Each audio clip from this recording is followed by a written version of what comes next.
So firstly, I would like to tell you something, that I was really less excited to join this conference. But when I heard about the esteemed panelist members and about the audience, I was actually overwhelmed and I had no reason why to not come to this conference. So good afternoon, everyone. I am Mohammad Irshad Saifi. I am working as a CIO and CDIO with Shardul, Amarchand, Mangaldas.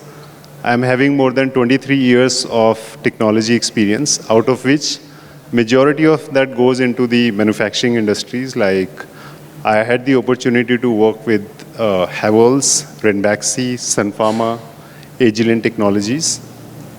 And before we start this conversation, the only one humble request I have is, if you can keep your phone aside for next 35 minutes, you will get the maximum out of this panel discussion. Because the people that we have out here, these are truly the industry leaders. And we will try to give you as much as the insights from each of the industry and the company that they work for.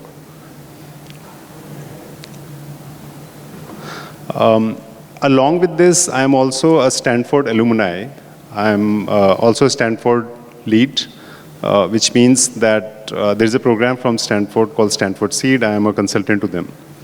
Not going into the details, but let's begin the conversation. First thing first, about the topic of this particular round panel discussion. The topic is very important, and that is close to my heart, which is cybersecurity in the age of the transformative world that we live in today. Now, the transformative world, what I mean is that whether we talk about the technologies that have already gone and made the impact, like the Industry 4.0, the IoT, the IIoT, the business intelligence, and so many other technologies that have already made a huge impact. We have also seen a very good impact of artificial intelligence, and now the generative AI is actually going and making a lot of impact.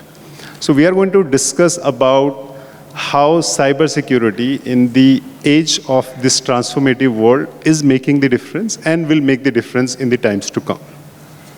So first thing first, let me pose this question to all my panel members, that whenever a business hear about cybersecurity, they always feel that, now if we engage cybersecurity in A initiative or B initiative, there is a likelihood chances that the initiative might get derailed, or the initiative may face certain challenges with respect to the go-to-market timelines, because typically people have the perception that the moment you engage cybersecurity, things are going to get delayed. And these are the challenges common across in all the industries. It's like, I'll give you a very simple example. In our Indian marriages context, we all do a very nice preparation, but towards the end, the fufaji comes, right? And that's where majority of the effort goes to unko manana or wo sab karna. So that's where I think some businesses have this kind of a perception that if we engage cybersecurity teams, things might get delayed. So how are you, each one of you are addressing these challenges in your respective organizations is something if you would like to really hear from you. Thanks. I take this first question. Yeah. Thank you so much. So thank you to be candid and waking up all the listeners, because they have a very tough session for them after the lunch session. So one thing I would like to say here, that when we are going to discuss within our own organization or anywhere, helping others to see how the cyber security or the data security into their organization, this is not standalone.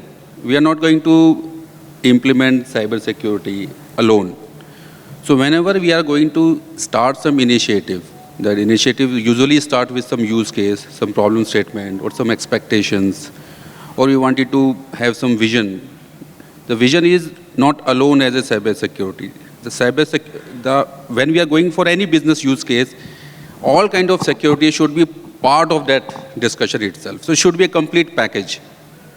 that is the reason that these very important technologies were left behind in earlier days, and the digital transformation has started.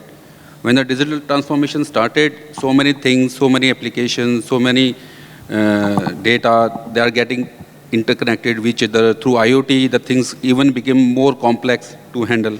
And slowly, the complexity has gone to such a level that any kind of security alone cannot meet it. So many different layers of security started coming up, and then implementing those things in a alone manner, it will be really difficult task. So one thing I would like to say here, that in future, if we are going to have a discussion within our organization, we should start in a complete package. In all our discussions, cybersecurity, data security, integrity of the systems, how we are going to access the systems, how we are going to update our systems, this all should be a part of our discussion. Sure. I really would like to have So opinion from the team members. let me first hear from Yusuf about, let's take a step down about Industry 4.0.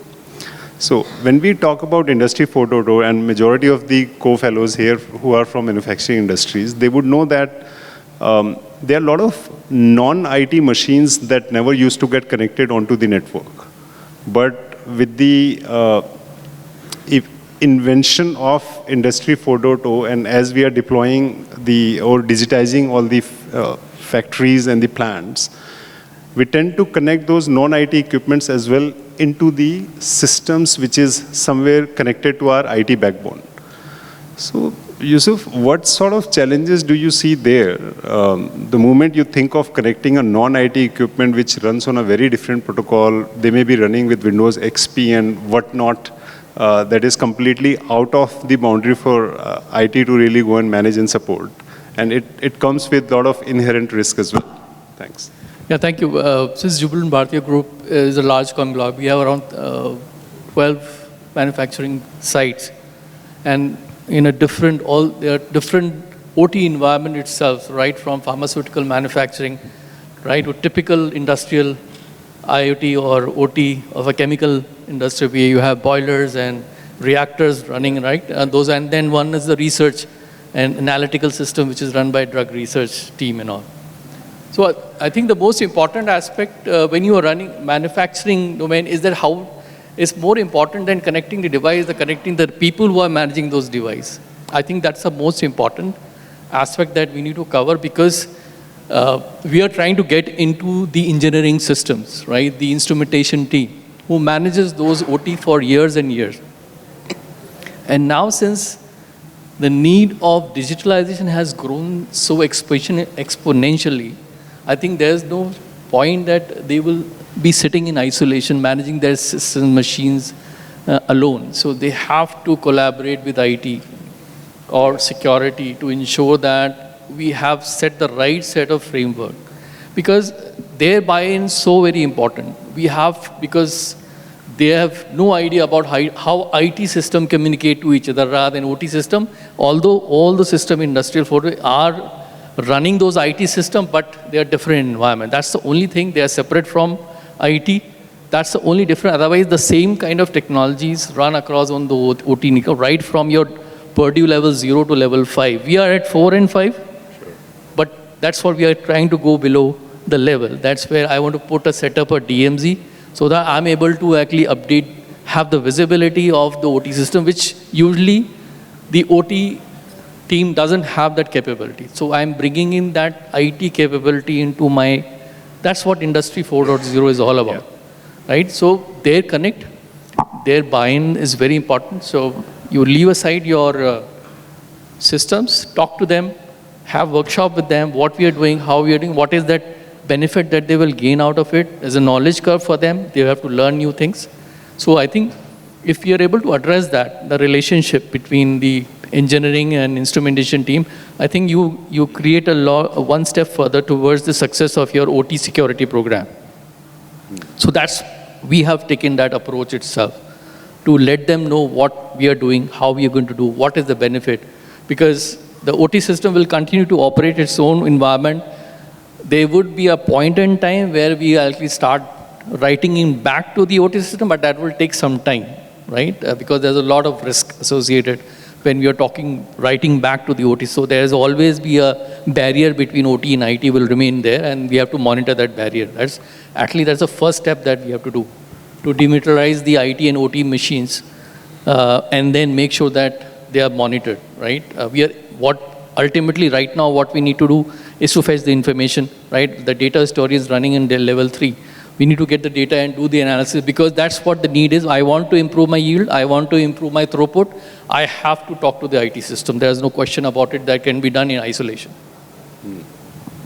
That's good. So in short, you are saying that we have to create those boundaries between the IT and OT network, and whichever traffic that is transferring from OT to IT and vice versa, any incoming traffic also that is going to OT needs to be closely monitored so that we know what is going, and if there is any vulnerability, we can immediately catch. The only thing which goes in, because in a typical manufacturing, they are actually deserted, they are located in deserted locations. Yeah. Yeah. And some point of time, the OEMs, like Siemens, Schneider's or Emerson, they need access to the system to update and patch. Yeah.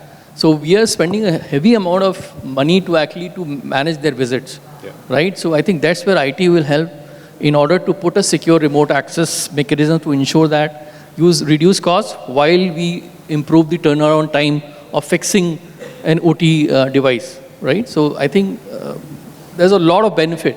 You can see that. Oh, thank you so much. This is helpful. Any views from you on this? On both or one? Yeah, on this. Yeah, so we are currently discussing the concept of Industry 4.0, and while the technology has got a lot of, or the Industry 4.0 itself has got a lot of advantage for the business, but how does cybersecurity comes into the play? What role does it has? So I think let's conclude this one. Sure. I represent an organization called Eaton. We used to be called a power management company. Now we have put an I in front of it, called it Intelligent Power Management Company. That's the reason I am here. If it was just power management, probably I wouldn't even had a chance to represent Eaton, because I come from a very different world of software and digital. To your question initially about cybersecurity is like a FUFA, I have this, I don't know, by design or by accident, the chance of having both these teams with me. I end up invariably being the panchayat, saying who is right. In fact, both are right. Cybersecurity is, when you think it as an afterthought, that's when the problem starts. In the session since the morning, we have heard of cybersecurity by design. That's all theory. Does it happen really in real world? Potentially not. Hey, here are the set of threats, here are the set of vulnerabilities that you got to address before you make this release, is the typical report all of us have seen from cybersecurity teams. Then the business team comes in and says, is this really a threat? I don't understand. This is an extreme use case you're trying to put across. What we are trying to do is adopt DevSecOps really. What do I mean by that? I said, we got to have in the developer box, you got to run your cybersecurity tools on a daily basis. Every nightly build that happens, I want to see a Coverity report, I want to see a Black Duck report.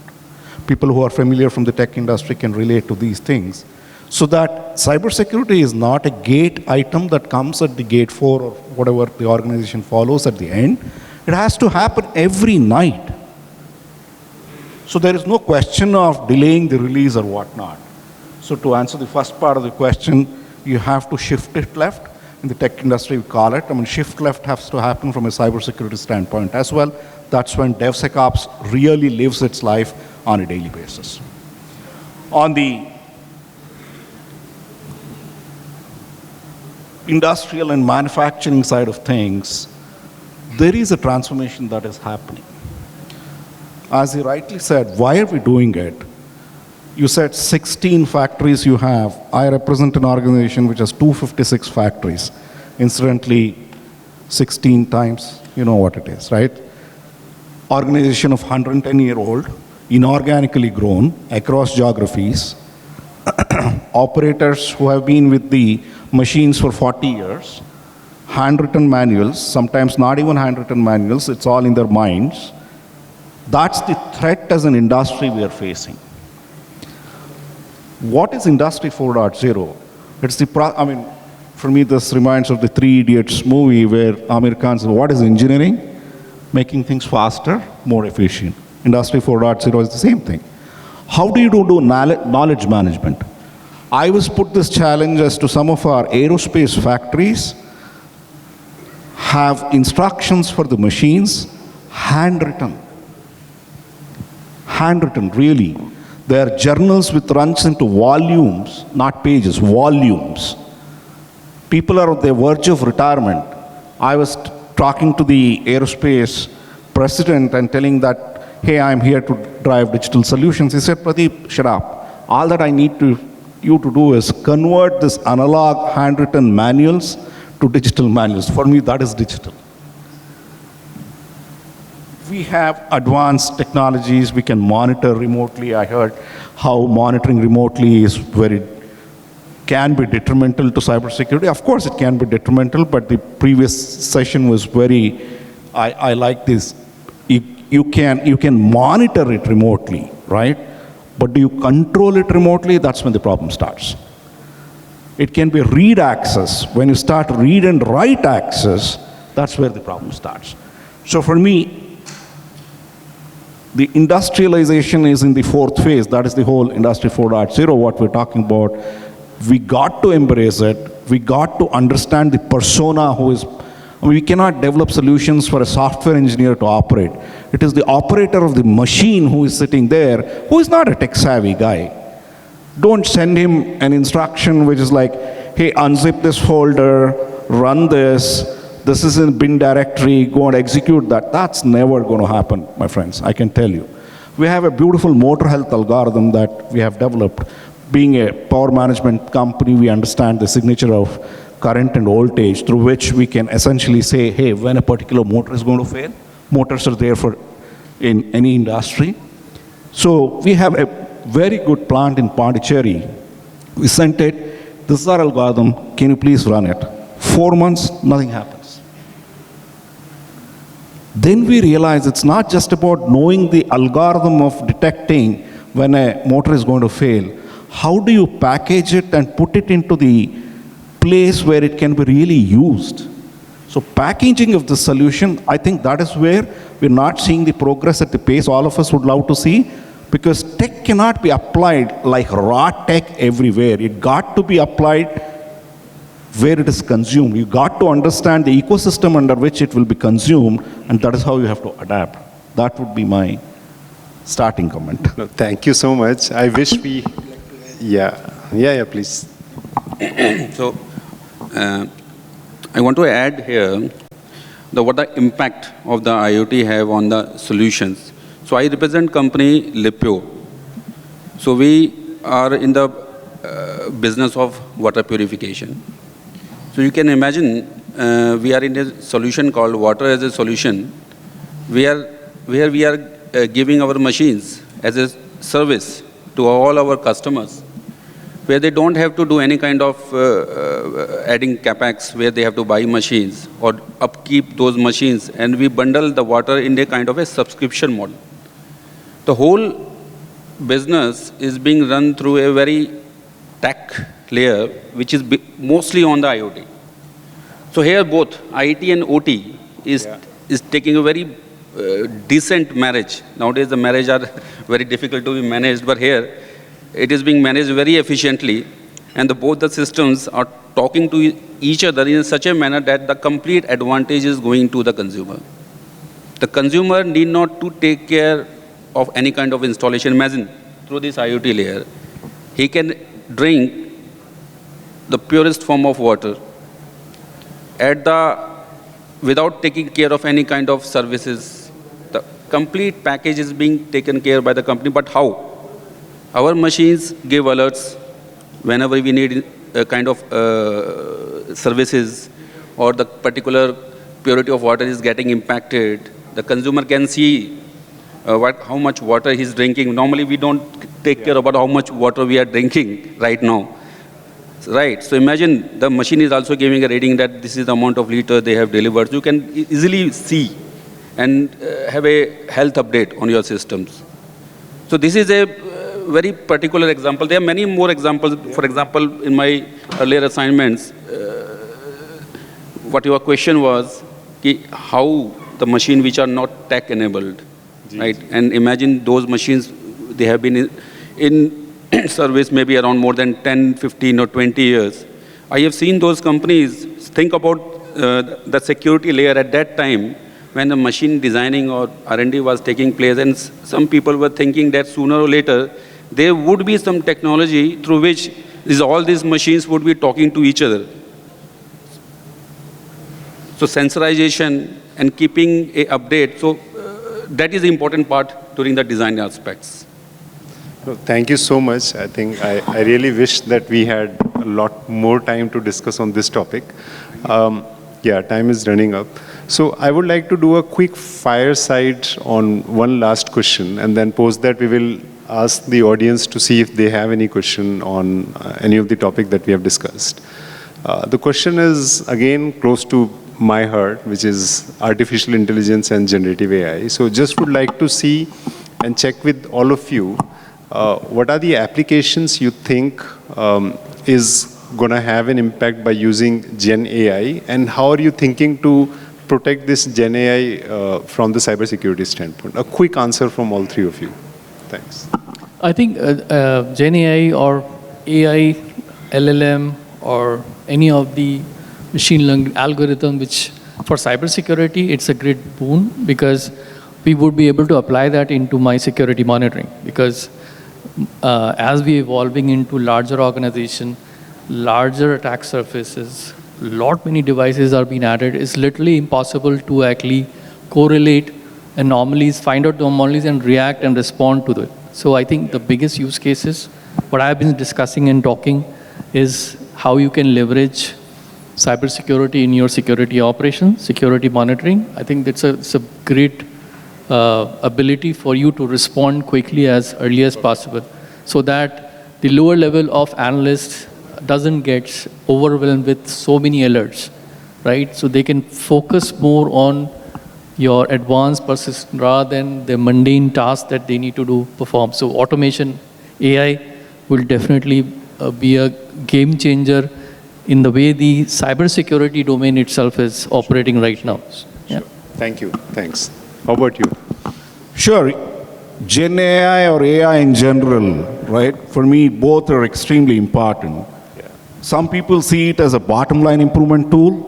For me, it's just not a bottom line improvement productivity enhancement tool. Of course it is, but it's a top line improvement tool as well, right? We are sitting on a backlog of $9 billion of production. I have custom designs to be done.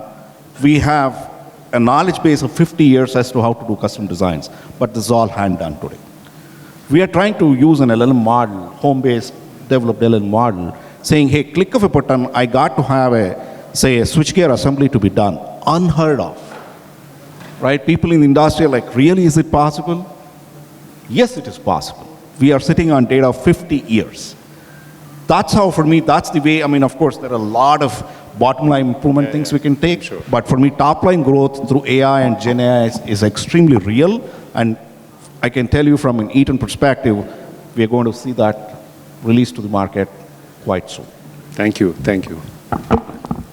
Livpure. Yeah, thanks. So AI, generative AI or prescriptive AI, there are many things, and they keep on coming. And it is going to impact all the business. It will not leave any person or any industry or any systems. Everything will be transformed, and they keep on transforming, and that will be the start. But I myself have seen not the service sector specific, how they have evolved through these technologies. I have seen all the applications, all the interfaces, they are basically getting designed through these technologies that the consumer, they are basically servicing themselves. So nowadays, the people wanted to have privacy. They don't want too much of disturbance because they have bought a product or they have taken some subscription or whatever, and they don't want to get disturbed for their resolutions or any kind of things, and don't want to get disturbed through SMS and all those things. This industry has evolved through these technologies that without eating into time of a consumer, the consumer are getting service on their will, and their resolutions are also very interesting, that they don't have to basically select, press 1 and press 2 and all those already written down scripts, and they can ask whatever they want, and the kind of response from the system would be in such a manner that it would be very conducive for a person to understand and take corrective actions or whatever resolution they want. Thank you so much. I think if I were to summarize what all the gentlemen have said about Gen AI, so from the application standpoint, what we are seeing is there are two things predominantly happening. One, from the OEM side, they are evolving their technologies, which means be it Microsoft, AWS, all of these companies are actually going and evolving to the next generation of the technology so that it is more and more beneficial. On the other hand, we as an enterprise, I think all of us are in the phase of experimenting this technology. We are all trying to find out, we are trying to find out the use cases of the technology, and then we are trying to experiment how far this technology is actually going to give us the benefit to our business. That's on the application side. The other critical element which I think people have mentioned here is about the cybersecurity, which to me, I think it looks like a very big concern as we will go forward. You may have seen a lot of real-life cases of the deep fake that is taking place with the help of using artificial intelligence technology. When it comes to enterprise, I have seen a recent demo of a security company which had done the demo on Copilot, the Microsoft Copilot. And it was an eye-opener for me, because what this guy was doing, as you know, when people are using Microsoft Office 365, OneDrive is connected, and with the help of Microsoft Graph, all other data is also connected. So this guy actually went on to Copilot and simply asked, tell me such and such password. It went on to crawling all the databases that it had, wherein the permission was everyone, like it was not tightly controlled. And also if there are applications where the previous session talked about a lot on the API security, where the APIs are not tightly secured, then the Copilot, interestingly, was able to give all the passwords. Those are available in the different locations that exist. And second, surprisingly, it was also able to tell, say, the salary information, some of the highest confidential information of the organization to anyone. So, and this is only one example. As we are more delving into the artificial and this Gen AI space, I think we will see more and more cybersecurity concerns, and we all will have to find out our own ways. And as an industry, we'll have to find out the ways how do we really need to go and address these. So with this, I know the time is already up. Otherwise, we would love to have this conversation with such a lovely audience here. Before we end this session, the only wish, if I had, that if I could get an opportunity again to be a panel member with a team like this and an audience like this, it will be my true pleasure. Thank you so much. Thanks for your time and being very attentive. Appreciate it.